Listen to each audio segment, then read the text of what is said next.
Hello everyone and welcome to another video with me, Umber Rays, and today I'm going to be talking about a couple of things, but first of all, as per usual, it's time to do a little bit... I wonder if the music's just a little too loud. I'm going to do a little bit of housekeeping before we go into that, and I want to talk about a mistake I made in a previous video. Some people probably got a little bit excited. Sorry to tell you guys, but... on the JP side, and this is just going to be a heads up for Globalers, I talked about a UOC ticket that would give you 200 shards on the JP side. Well, guess what? It's not a UOC. It's not. So it's 2k paid Lapis. You end up paying your 2k paid Lapis. You pull on it, and it's a random of the 8 or whatever characters I mentioned, and you get 200 shards of them. Yahoo, indeed. Nope. Also, one more thing. I have been getting this question a million times, and I don't have time to actually just go through the comments and answer it. So, for anybody who's curious, the half anniversary UOC, no, the pool never updated. I gave up on it. I just picked rain shards so I could get rain up to a usable level 89. Yeah, so yeah. It doesn't look like it updates. I'd be really shocked if it did, but in terms of my ability to hold out, I finally gave up, and it's rain shards. Alright, so that being said, now we get to talk about Midlight Deep. Now, this is essentially the Tower 2.0, and what do I mean by it's Tower 2.0 as I kick my desk? Ow! Is the fact that it is essentially the exact same style as Tower. You're going to be going down this time instead of up, and the big thing is the darkness mechanic. Basically, if you've ever played a strategy game, you know about Fog of War, in which it's really hard to see. This is kind of that Fog of War style, except when an enemy dies or a character dies, gets converted into a crystal, the map gets a little bit lighter. The more crystals that are available on the map, the brighter it will be until you finally get to see everything on the map. Should be noted that this is not a mechanic that you really have to be worried too much about, because of the fact that, just when you're moving around, you can see the terrain and everything. You can kind of get an idea, feel around for the terrain, and you can also see the enemies too. So, not quite as good as I thought it was going to be. At least that's the way it was on the JP side. Maybe Global has improved it a bit to be a little more mysterious, hide the enemies. So you can't see the enemies until you get like right up close, or it's a little more, feel around kind of thing. But yeah, that is basically the thing here. And what exactly are you competing for? Well, it should be noted that Midlight's Deep, I want to call it Twilight's Deep, but that is not it. Midlight's Deep is only 10 floors, or at least it was on the JP side when it came out. And the thing that you're really going for is Agrius's sword. And this sword is potentially good for a lot of other characters too. Pretty easy to upgrade. Does not need to go +1, +2, +3, +4, +5. It just comes out of the box, basically ready to use. For any Agrius user, you definitely want to get your hands on this one. HP, attack, magic stat, aim as well is particularly high on it, and it has a boost to ice attacks and slash attacks. I think this sword is really great to get your hand on, and not too difficult either. Either way.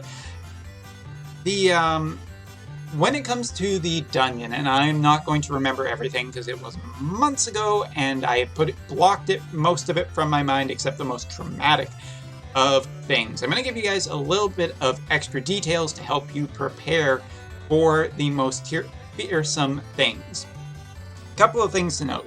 One of the maps that was, I think, either about mid or slightly lower than mid, over halfway through, was the map with a ton of archers on it. Basically, you start on a higher position and there's a ton of ice archers down here that can kind of chain you into oblivion, potentially.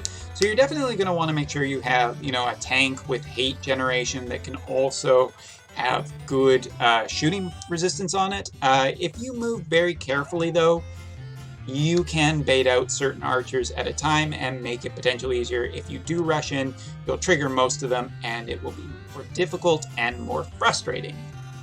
Of course, continuing on, the real floor that we need to talk about, the real hell that we need to talk about, is the most scary thing to ever grace Final Fantasies, the Chocobo. And sorry, this is the only Chocobo I have available to make my point.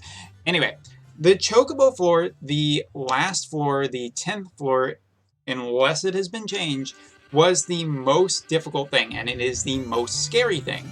But it is totally capable of being done in one run. It is not necessarily needing to have masterful characters, but there are some tricks that you are going to need to know about beforehand. First of all, when it comes to the Chocobos, you will have the 3 types. You are going to have the black Chocobo, the red Chocobo, and the yellow Chocobo. And the yellow Chocobos are actually the biggest problem on this map. First of all, the yellow Chocobos are incredibly evadey and really good at just kind of tanking damage, but more than that, they can chain heal into oblivion. For instance, if you proc a bunch of other types of Chocobos, they will be coming in and attacking, you will be trying to kill them off. Evasion is a real problem on this map. And then what the Chocobos are going to do is they're going to 1-2, they're going to keep punching you, and they're going to heal themselves. And let me tell you, the yellow Chocobo's heals are incredibly powerful.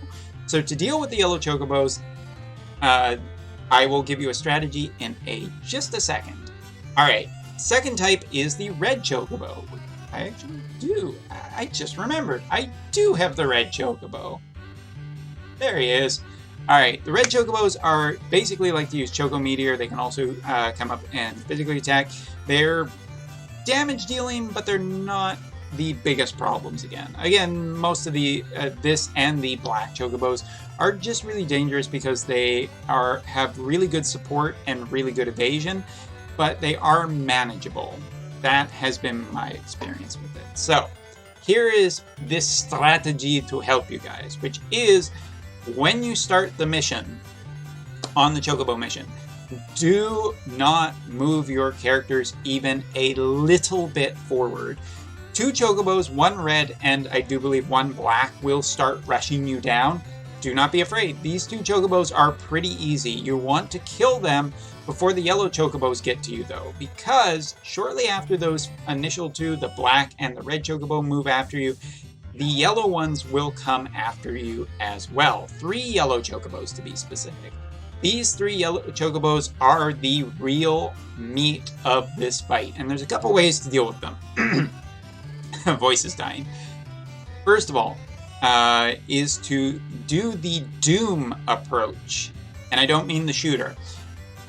Doom is a really good status effect because the yellow Chocobos cannot heal it off, they cannot revive, they cannot do any kind of dirty tricks like that.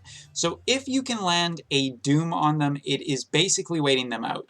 The yellow Chocobos are not incredibly damage dealy, they are really just healing and support. So providing that you don't move forward and you've already killed the red Chocobo and the black Chocobo that initially came after you, none of the other Chocobos will aggro against you yet, allowing you to get some time to try and beat the 3 yellow Chocobos. Now, if you don't have access to a ton of Doom characters, you are going to want to stack accuracy for this fight. You are going to want to make sure, because if you miss and they get a chance, a lot of your work will be undone and you will not have a very effective clear.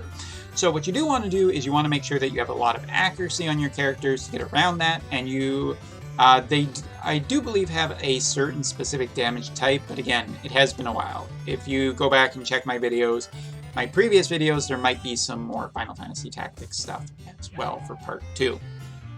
Alright, then once the 3 yellow Chocobos have been dealt with either by, Doom or just by killing them off effectively one at a time, then you will be pretty much in the free and clear. You can just take small steps forwards, aggroing a few Chocobos at a time for the rest of the red and black ones. Take care of them. They are much less of a threat now that they don't have any survivability. And boom, you're done. You're free. You have completed Midlight Steep. Provided that Global hasn't done any changes. Now, The EX stage is a different kettle of fish. It is a bunch of really high evasion characters. They are incredibly accurate against you. And not only that, they do have status effects. I do believe Paralyze and Charm are on the menu for that one. There is no really great advice. I do remember some people were also using the Doom approach, and there might be a potential that you can charm the characters, but the EX stage is not essential. You do not need to worry about it too much, so just look at it look at it as a general kind of challenge. Really, the big hurdle, provided that they have not moved, the rewards much lower, is going to be clearing that Chocobo mission. And it is possible, and it is capable of being done in a really good, strategic, non-auto way, which that is something that's always great in this game. So yeah, I hope you guys are really excited for not Twilight Steep, but Midlight Steep, because it's a pretty cool little event, and it does have some fun non-auto content. It really does allow you to manual, be strategic, and hey, that's always fun. But don't be too scared of the dark. Bet you thought the lights were going to go off. I don't know, the light switch is over there, and I didn't think about it till right now. Damn it! Alright, so thank you very much for watching. See you next time. Take care.